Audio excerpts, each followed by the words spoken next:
नमस्कार। दिन भर की बड़ी खबरों में आपका स्वागत है। आपके साथ मैं हूं आदित्य कुमार। आज इस बुलेटिन में बात होगी कांग्रेस अध्यक्ष पद पर जारी सस्पेंस की, पायलट की वापसी से गदगद हुए गहलोत की, जानेंगे कि क्या इसी साल होंगे बिहार के चुनाव, पैतृक संपत्ति पर बेटी या बेटे किसका है अधिकार, और आखिर में बात स्वतंत्रता दिवस के अनोखे अंदाज की। लेकिन तमाम बड़ी खबरों से पहले एक नजर सुर्खियों पर। उत्तर प्रदेश के रिक्त राज्यसभा सीट से जयप्रकाश निषाद होंगे बीजेपी उम्मीदवार। सीएम योगी आदित्यनाथ के करीबी माने जाते हैं जयप्रकाश। पूर्वांचल विकास बोर्ड के सदस्य हैं जयप्रकाश। सरकारी कर्मचारियों के लिए बड़ी खबर। मध्य प्रदेश की शिवराज सरकार 20 से 50 के फॉर्मूले पर करने जा रही है अमल। 20 साल की नौकरी और 50 साल की उम्र पार कर चुके कर्मचारियों की होगी परफॉर्मेंस की जांच। हिमाचल में खुले नौकरी के द्वार, नियुक्त होंगे 2322 पैरा कार्यकर्ता। कैबिनेट बैठक में लिया गया फैसला। होटल और खुदरा क्षेत्र को उबरने में लग सकता है लंबा समय। रेटिंग एजेंसी इक्रा ने गंभीर प्रभावों का जताया अनुमान। कहा, लॉकडाउन ने चालू वित्त वर्ष में भारतीय कंपनियों की कमाई पर डाला गहरा असर। हफ्ते के दूसरे कारोबारी दिन हरे निशान पर बंद हुआ शेयर बाजार। सेंसेक्स 225 अंक ऊपर 38,407 के स्तर पर हुआ बंद। वहीं निफ्टी 52 अंकों की तेजी के साथ 11,322 के स्तर पर हुआ बंद। सुर्खियों के बाद अब बात आज की सबसे बड़ी खबर की। आम चुनाव में हार के बाद जब राहुल गांधी ने कांग्रेस अध्यक्ष का पद त्यागा तो सोनिया गांधी ने अंतरिम अध्यक्ष के रूप में कांग्रेस की कमान संभाली थी। अब उनका कार्यकाल खत्म हो गया है, लेकिन अब तक पार्टी की तरफ से अगले अध्यक्ष को लेकर फैसला नहीं किया गया है, जिसके बाद एक बार फिर निगाहें राहुल गांधी की तरफ टिक गई हैं। जब कांग्रेस पर संकट आया है तब सोनिया गांधी ने पार्टी को संभाला है। लोकसभा चुनाव के बाद राहुल गांधी के जिम्मेदारी छोड़ने के बाद सोनिया गांधी ने कांग्रेस की नैया को पार लगाया है। लेकिन अब सोनिया गांधी का कार्यकाल खत्म हो चुका है। कांग्रेस फिर से मझधार में फंस गई है, जिसे बाहर निकालने के लिए कोई मांझी नहीं दिख रहा है। कांग्रेस ने अब तक साफ नहीं किया है कि क्या सोनिया गांधी के कार्यकाल को आगे बढ़ाया जाएगा या फिर कोई और चेहरा सामने आएगा। हालांकि कांग्रेस के प्रवक्ता अभिषेक मनु सिंघवी ने यह जरूर कहा कि अध्यक्ष को चुनने के लिए पूरी प्रक्रिया का पालन किया जाएगा। सिंघवी ने कहा कि प्रक्रिया कांग्रेस के संविधान में लिखित है और पार्टी उसका पालन करने के लिए प्रतिबद्ध है और इसका पालन किया जा रहा है। जल्द ही इसकी सूचना सभी के साथ साझा की जाएगी। अभिषेक मनु सिंघवी के बयान से साफ है कि कांग्रेस ने अभी तक अध्यक्ष के नाम पर फैसला नहीं लिया है। इस सस्पेंस के बीच अध्यक्ष के रूप में राहुल गांधी के नाम की मांग भी जोर पकड़ने लगी है। केरल विधानसभा में नेता प्रतिपक्ष रमेश चेन्निथला ने कहा कि राहुल गांधी ही हमारे देश के नेता हैं जो प्रधानमंत्री नरेंद्र मोदी का विकल्प हो सकते हैं। चेन्निथला ने राहुल गांधी को एक पत्र लिखकर पार्टी का फिर से अध्यक्ष बनने की मांग की है। उनकी इस अपील पर छत्तीसगढ़ कांग्रेस इंचार्ज पीएल पुनिया का भी बयान सामने आया है। उन्होंने कहा कि पार्टी में राहुल गांधी के राष्ट्रीय अध्यक्ष बनने को लेकर कोई विवाद नहीं है। राहुल गांधी हमारे राष्ट्रीय अध्यक्ष बने, ये सभी चाहते हैं। अब एक पक्ष की तरफ से राहुल गांधी के नाम पर चर्चा जोरों पर है, लेकिन ये मांग पिछले काफी वक्त से उठ रही है, जिस पर राहुल का कोई जवाब नहीं आया है। मगर अब तो कांग्रेस को जल्द से जल्द कोई फैसला लेना ही होगा। इसी मुद्दे पर ज्यादा चर्चा के लिए हमारे साथ मौजूद है राजीव जी। राजीव जी, आपका बहुत बहुत स्वागत है। धन्यवाद आदित्य। राजीव जी, तो कांग्रेस बेहद कमजोर स्थिति में पहुंच गई है, जिसे संभालने के लिए कोई ना कोई अध्यक्ष तो चाहिए, और अब तो सोनिया गांधी का भी कार्यकाल खत्म हो चुका है। ऐसे में आपको क्या लगता है कि सोनिया गांधी का कार्यकाल आगे बढ़ेगा या राहुल अपनी जिद छोड़ेंगे या फिर पार्टी तीसरे चेहरे पर विचार करेगी? देखिए आदित्य, हिंदुस्तान के सियासी समंदर में कांग्रेस अब तक अपने अनुभवी नेताओं और युवाओं की हिम्मत के कारण ही बड़ी से बड़ी लहर का सामना करती आई है। लेकिन अब जैसी सियासत इस देश में चल रही है, खासकर सत्ता पक्ष जिन तिकड़मों को आजमाता रहा है, उनका सामना करने के लिए ये जरूरी है कि कांग्रेस की पतवार थामने के लिए मजबूत नेतृत्व सामने आए। कांग्रेस सोनिया गांधी को ही फिर से कमान सौंपती है या राहुल गांधी को मनाने का क्रम जारी रहेगा या कोई और चेहरा कांग्रेस अध्यक्ष के रूप में देखने को मिलेगा, ये तो कांग्रेस के लोगों को ही तय करना है। हालांकि उनके बड़े नेता ये बयान दे चुके हैं कि एक निश्चित प्रक्रिया के तहत अध्यक्ष का चुनाव होता है और वैसा ही होगा। लेकिन अगर इसमें कांग्रेस ने और देर की आदित्य, तो उसे अधिक नुकसान देखना पड़ सकता है।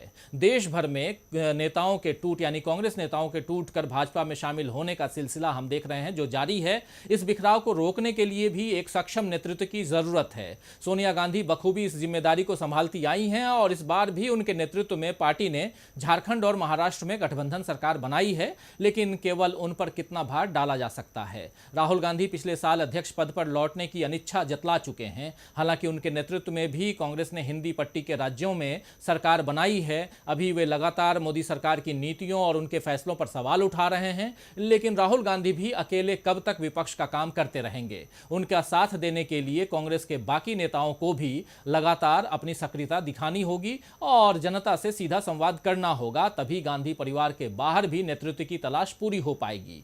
ये काम कांग्रेस को जल्द से जल्द कर लेना चाहिए, तभी वो एक मजबूत विपक्ष के तौर पर अपनी उपस्थिति दर्ज करा पाएगी और इसमें देश का लोकतंत्र भी सुरक्षित रहेगा, क्योंकि मजबूत लोकतंत्र के लिए एक मजबूत विपक्ष बहुत जरूरी होता है। कांग्रेस के अध्यक्ष पद पर सस्पेंस अब तक बरकरार है। यही संशय इस वक्त कांग्रेस के लिए चिंता का सबब बना हुआ है। वैसे राजस्थान में तो पार्टी की चिंता पूरी तरह से दूर हो गई है, क्योंकि गहलोत सरकार पर मंडरा रहे संकट के बादल छट गए हैं। राहुल और प्रियंका से मुलाकात के बाद पायलट घर वापसी को राजी हो गए हैं। इस राजीनामे के बाद अशोक गहलोत भी उन पर मेहरबान होते नजर आ रहे हैं। राजस्थान में गहलोत को ना शक्ति प्रदर्शन करना पड़ा, ना बहुमत की परीक्षा देनी पड़ी। उन्होंने ऐसी गुगली फेंकी कि सत्ता भी बच गई और पायलट भी घर वापसी को राजी हो गए। उन्होंने राहुल और प्रियंका गांधी से मुलाकात के बाद हाथ का साथ देने का ही वादा किया है। जब पायलट एकदम झुके हैं तो गहलोत ने भी 2 कदम आगे बढ़ाए हैं। उन्होंने दुश्मन से दोस्त बने पायलट के ऊपर से सारे आरोप वापस ले लिए हैं। पायलट समर्थकों से मुलाकात के बाद गहलोत ने राहत के संकेत दिए हैं। सूत्रों के मुताबिक मुख्यमंत्री अशोक गहलोत ने पायलट खेमे को आश्वासन दिया है कि अब किसी भी तरह की कोई भी पुलिस कार्रवाई नहीं की जाएगी। विधायकों के खरीद फरोख्त के टेप कांड की जांच भी बंद होगी। वहीं गहलोत के इस रुख के बाद पायलट खेमे में खुशी की लहर है। मुख्यमंत्री से मुलाकात के बाद पायलट समर्थक विधायक भंवर लाल ने बातचीत को सकारात्मक बताया और कहा कि सरकार सुरक्षित है, पार्टी एक परिवार है और अशोक गहलोत उसके मुखिया हैं। भंवरलाल शर्मा ने कहा कि मेरी अशोक गहलोत से नहीं बल्कि मुख्यमंत्री से क्षेत्र के मुद्दों को लेकर नाराजगी थी। 1-2 दिन में सब ठीक हो जाएगा। अशोक गहलोत ही मुख्यमंत्री रहेंगे और ये सरकार 5 साल का कार्यकाल पूरा करेगी। वहीं दूसरे नेताओं ने भी गहलोत को ही अपना मुखिया बताया है। पायलट समर्थकों का ये यू टर्न केवल राहुल और प्रियंका की बदौलत आया है। दरअसल सोमवार को सचिन पायलट ने दिल्ली में कांग्रेस के पूर्व अध्यक्ष राहुल गांधी और प्रियंका गांधी से मुलाकात की थी, जिसमें उन्होंने अपनी समस्याएं रखीं। राहुल गांधी ने पायलट की समस्याओं को दूर करने का आश्वासन दिया, जिसके बाद पायलट और कांग्रेस के रिश्तों पर जमी बर्फ अब पिघलती नजर आ रही है। अब राजस्थान की राजनीति में आया भूचाल थम गया है, जिससे बीजेपी के अरमानों पर पानी फिर गया है। राजस्थान में गहलोत सरकार के संकट में आने से बीजेपी सत्ता पर काबिज होने के सपने देख रही थी, लेकिन अब पायलट और गहलोत के करीब आने से पार्टी को मुंह की खानी पड़ी है। वहीं बिहार में विपक्षी पार्टी के सपने भी टूटे हैं। वो सोच रही थी कि स्वास्थ्य हालात की वजह से चुनाव बाद में कराए जाएंगे, लेकिन आज चुनाव आयोग ने बड़ा बयान दिया है, जिससे बिहार चुनाव की स्थिति साफ हो गई है। बिहार में विधानसभा चुनाव को लेकर विपक्ष मांग कर रहा है कि स्थिति को देखते हुए अभी चुनाव नहीं कराए जाने चाहिए। राष्ट्रीय जनता दल और लोक जनशक्ति पार्टी सहित बिहार के अन्य राजनीतिक दलों ने राज्य में चुनाव को स्थगित करने के लिए मतदान पैनल से आग्रह किया था। एलजेपी ने चुनाव आयोग को पत्र लिखकर कहा था कि इस समय चुनाव कराकर लाखों लोगों की जान जोखिम में डालना उचित नहीं है। इस मांग को नकारते हुए आज चुनाव आयोग ने साफ कर दिया है कि बिहार में चुनाव तय समय पर होंगे। पोलिंग पैनल स्थिति को ध्यान में रखते हुए तैयारियां कर रहा है। मुख्य चुनाव आयुक्त सुनील अरोड़ा ने कहा कि चुनाव के दौरान सामाजिक दूरी का ख्याल रखा जाए। इसके लिए एक बूथ पर मतदाताओं की अधिकतम संख्या 1000 तय कर दी गई है, जबकि अभी ये आंकड़ा 1500 है। बिहार के मुख्य चुनाव आयुक्त ने राज्य के लिए 33,797 अतिरिक्त पोलिंग बूथ बढ़ाने का फैसला किया है। इसकी वजह से बिहार में एक बूथ पर औसत वोटरों की संख्या 985 से घटकर 678 हो जाएगी। इसके अलावा बिहार को अलग से ईवीएम और वीवीपैट मुहैया कराए गए हैं। अब चुनाव आयोग ने तो साफ कर दिया कि वोटिंग प्रक्रिया को आगे नहीं टाला जाएगा। ऐसे में माना जा रहा है कि आयोग कभी भी तारीखों की घोषणा कर देगा। आपको बता दें कि बिहार में वर्तमान विधानसभा का कार्यकाल 29 नवंबर को समाप्त हो जाएगा। राज्य में 28 नवंबर तक चुनाव प्रक्रिया पूरी नहीं होने पर राष्ट्रपति शासन लग जाएगा। अब देखना होगा कि आयोग बिहार विधानसभा चुनाव की रणभेरी कब तक बजाता है। स्वास्थ्य मुसीबत को लेकर विपक्ष मांग कर रहा था कि चुनाव बाद में कराए जाएं, लेकिन चुनाव आयोग ने अपील को दरकिनार कर दिया, जिसके बाद सवाल उठता है कि क्या हालात सुधर गए हैं? अगर सुधर गए हैं तो फिर पीएम मोदी के माथे पर शिकन क्यों आ रही है? यही कारण है कि वो 10 राज्यों के मुख्यमंत्रियों से बात कर स्थिति को जानने की कोशिश कर रहे हैं। तो क्या कुछ हुआ आज इस बैठक में, इस रिपोर्ट के जरिए देखिए। देश में जब से स्वास्थ्य मुसीबत ने दस्तक दी है, तब से हर क्षेत्र पर इसका बुरा असर पड़ा है। केंद्र और राज्य सरकार की ओर से इसे रोकने के लिए तमाम प्रयास किए जा रहे हैं, लेकिन महामारी की रफ्तार धीमी पड़ती हुई नहीं दिख रही है। प्रधानमंत्री नरेंद्र मोदी ने भी समय समय पर राज्यों के मुख्यमंत्रियों संग चर्चा कर राज्यों की स्थिति की समीक्षा की और इसी क्रम में आज भी पीएम ने देश के प्रभावित 10 राज्यों के सीएम संग चर्चा की। आपको बता दें कि महामारी ने जब से भारत में कदम रखा है, तब से लेकर अब तक प्रधानमंत्री की राज्यों के साथ ये 7वीं बैठक है। इस दौरान पीएम ने कहा कि जैसे जैसे वक्त बीत रहा है, महामारी अपना रूप बदल रही है और कई तरह की परिस्थिति पैदा हो रही है। पीएम ने बिहार, गुजरात और तेलंगाना जैसे राज्यों में टेस्टिंग को बढ़ाने के निर्देश दिए हैं। साथ ही पीएम ने कहा कि एक्सपर्ट्स भी इस बात को सामने रख रहे हैं कि अगर 72 घंटे में केस की पहचान हो जाए तो स्थिति सुधर सकती है। आपको बता दें कि पीएम ने अपने संबोधन में ये भी कहा कि अब इसी 72 घंटे की फॉर्मूले पर फोकस करना होगा और जो भी व्यक्ति इसकी चपेट में आया है, उस पर 72 घंटे लगातार निगरानी रखनी होगी। दिल्ली, यूपी में हालात डरावने थे, लेकिन अब टेस्टिंग बढ़ाने के बाद हालात सुधरे हैं। पीएम ने कहा कि इतनी बड़ी मुसीबत के दौरान सभी का साथ काम करना बड़ी बात है। देश में एक्टिव केस 6 लाख से ज्यादा है। ज्यादातर मामले 10 राज्यों में है, इसलिए इन राज्यों में चर्चा जरूरी है। आज की बैठक में महाराष्ट्र, गुजरात, उत्तर प्रदेश, बिहार समेत कुल 10 राज्यों के मुख्यमंत्री शामिल हुए। इस कठिन दौर ने सबकी कमर तोड़ रखी है। अब देखना होगा कि पीएम मोदी से बातचीत के बाद समस्या का समाधान निकलता है या नहीं। वैसे सुप्रीम कोर्ट ने उस सबसे बड़ी बहस का समाधान निकाल दिया है जिसमें पूछा जाता है कि पैतृक संपत्ति पर किसका अधिकार। सिर्फ बेटे को ही मिलती है पिता की संपत्ति या बेटी की भी हो सकती है बराबरी की हिस्सेदारी। 2005 से पहले आमतौर पर यही माना जाता था कि पिता की संपत्ति उसके बेटे के नाम होगी, लेकिन 2005 के बाद कानून में बदलाव किया गया और आज इसे लेकर सुप्रीम कोर्ट ने बड़ा फैसला सुनाया है। बेटियों को पिता की संपत्ति में बराबरी का अधिकार दिलाने के लिए 2005 हिंदू उत्तराधिकारी कानून में बदलाव किया गया। इसके बाद बेटियां भी बेटों की तरह पिता की संपत्ति में बराबर की हिस्सेदार बन गई। इस कानून को लेकर आज सुप्रीम कोर्ट ने बड़ा फैसला सुनाते हुए कहा कि भले ही 2005 में इस कानून के लागू होने से अगर पिता चल बसे हैं, तब भी बेटियों का पिता की संपत्ति से अधिकार समाप्त नहीं होगा, उन्हें भी बराबर का हिस्सा दिया जाएगा। न्यायमूर्ति अरुण मिश्रा ने अपने फैसले में कहा कि एक बेटी जीवन भर के लिए होती है, इसीलिए उन्हें पिता की प्रॉपर्टी में पूरा अधिकार है। उन्होंने कहा, once a daughter always a daughter. आपको बता दें कि 1956 में हिंदू उत्तराधिकारी कानून बनाया गया, लेकिन इसमें पैतृक संपत्ति पर बेटियों के अधिकार को लेकर कुछ भी नहीं कहा गया, जिस कारण परंपरागत रूप से मान लिया गया कि बेटियों के पिता की संपत्ति पर कोई अधिकार नहीं होता। लेकिन 2005 हिंदू उत्तराधिकार कानून में संशोधन किया गया और बेटियों को भी बेटे के समान पैतृक संपत्ति पर बराबरी का अधिकार दिया गया। कानूनी वारिस होने के नाते संपत्ति पर बेटी का बेटे जितना हक माना गया। शादी से इसका कोई लेना देना नहीं है। शादी के बाद भी बेटी का अधिकार अपने पिता की संपत्ति पर पूरी तरह से बना रहेगा। पहली बार 1985 में आंध्र प्रदेश में लागू हुआ था कानून। 20 साल बाद संसद ने 2005 में पूरे देश में लागू किया कानून 2005 में लागू हुआ, लेकिन पुराने मामलों को लेकर भाई बहनों में विवाद शुरू हो गए।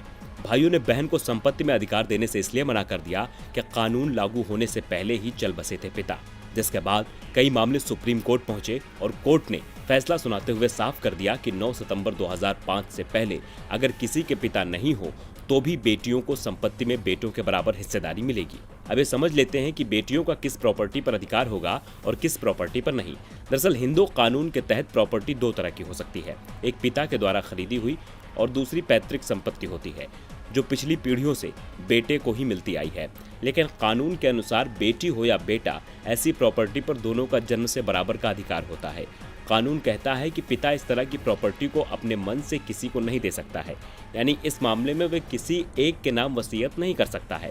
इसका मतलब ये है कि वह बेटी को उसका हिस्सा देने से वंचित नहीं कर सकता है। अगर पिता ने खुद प्रॉपर्टी खरीदी है, यानी पिता ने घर अपने पैसे से खरीदा है, तो बेटी का पक्ष कमजोर होता है। इस मामले में पिता के पास प्रॉपर्टी को अपनी इच्छा से किसी को गिफ्ट करने का अधिकार होता है। बेटी इसमें आपत्ति नहीं कर सकती है। अगर पिता बिना वसीयत किए चल बसे तो सभी उत्तराधिकारियों का प्रॉपर्टी पर बराबर अधिकार होगा। यानी इस फैसले के बाद ये साफ है कि पैतृक संपत्ति पर बेटा बेटी दोनों का अधिकार बराबर होगा। और बुलेटिन के आखिर में बात स्वतंत्रता दिवस के अनोखे अंदाज की। देश में स्वास्थ्य मुसीबत लगातार बढ़ती जा रही है। इसकी वजह से सभी तरह के सार्वजनिक कार्यक्रमों पर रोक लगी हुई है। वहीं स्वतंत्रता दिवस को लेकर तैयारियां जोरों पर चल रही हैं। स्वतंत्रता दिवस के आयोजन के लिए गृह मंत्रालय ने एडवाइजरी भी जारी कर दी है। स्वास्थ्य मुसीबत के इस दौर में सार्वजनिक कार्यक्रमों पर रोक लगी हुई है। ऐसे किसी भी कार्यक्रम को अनुमति नहीं दी जा रही है जहां कई लोगों के एकत्रित होने की संभावना हो और सोशल डिस्टेंसिंग के नियमों का पालन न किया जा रहा हो। ऐसे में सबके मन में ये बात चल रही थी कि स्वतंत्रता दिवस का समारोह कैसे आयोजित किया जाएगा और अगर बड़े आयोजन होंगे भी तो किन किन बातों का ध्यान रखना होगा। आपको बता दें कि स्वतंत्रता दिवस समारोह का मुख्य कार्यक्रम लाल किले पर आयोजित होता है, जिसमें प्रधानमंत्री देश को संबोधित करते हैं और इस बार भी ये कार्यक्रम अपने तय नियमों के अनुसार ही होगा। लेकिन इस बार नजारा जरूर बदला दिखेगा। लाल किले के प्राचीर से जब प्रधानमंत्री नरेंद्र मोदी देश के नाम संबोधन देंगे तब वहां कम ही मेहमान नजर आएंगे और इस तरह के बदलाव स्वाधीनता दिवस पर पूरे देश में होने वाले कार्यक्रमों में भी देखने को मिलेंगे, जिसे लेकर गृह मंत्रालय ने कुछ दिशा निर्देश जारी किए हैं, जिसमें सभी सरकारी कार्यालय और राज्य सार्वजनिक आयोजन से बचें, समारोह के लिए प्रौद्योगिकी का उपयोग किया जाए, स्वतंत्रता दिवस के मौके पर कम लोगों को दिया गया है निमंत्रण, स्कूली बच्चों को परेड में शामिल न किया जाए, जगह जगह हैंड सैनिटाइजर रखे जाएंगे, सभी के लिए मास्क पहनकर आना जरूरी होगा, बैठने के लिए 2 गज की दूरी सुनिश्चित की जाएगी, पुलिसकर्मी पीपीई किट पहने हुए दिखाई देंगे। गृह मंत्रालय के संयुक्त सचिव अनुज कुमार ने सभी राज्यों और केंद्र शासित प्रदेशों को पत्र लिखकर बताया 15 अगस्त की दोपहर को राष्ट्रपति भवन में जो एट होम कार्यक्रम होता है उसमें भी इन दिशा निर्देशों को ध्यान में रखा जाएगा। दिन भर की बड़ी खबरों में आज के लिए इतना ही। देखते रहिए टीवी लाइव। नमस्कार।